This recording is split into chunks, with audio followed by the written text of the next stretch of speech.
过来，这件是网络媒体压料，讲疑似来帮助保困期的管家李庆良逃走的律师张瑞文，甲花莲县政府、甲保困期的家族是长期合作的关系。伊过去有帮保困期翁仔某拍官司，花莲县政府过去2年嘛以限制性招标的方式，甲一寡法律的案件独家交予张瑞文的律师事务所来承包。那花莲县政府是来回应讲，采购的案件拢是依法办理。你有常年人犯吗？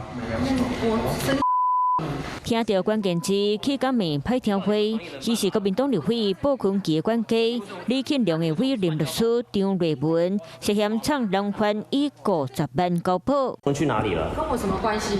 随伫咧讲，甲我有啥物地带？毋过网络媒体压了，张瑞文和报价政府关系。保困期的太太市政规划做过精良公司的董事长，当时替精良辩护理想代替卖地案的委任律师，就是张瑞文。另外，保困期进程控告网友，嘛是由张瑞文担任律师。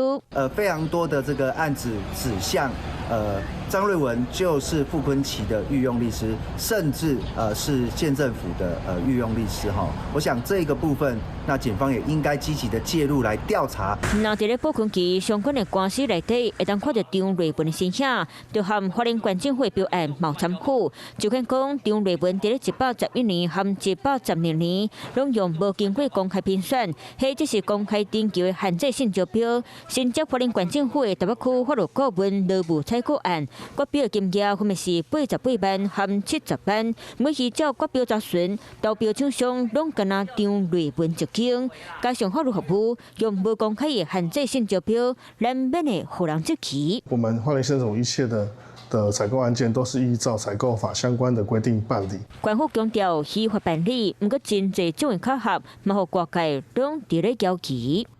Hello， 我是蒋欣梅。想要抢先掌握最及时的新闻资讯吗？赶快订阅、按赞、开启小铃铛，锁定华视新闻 YouTube 频道。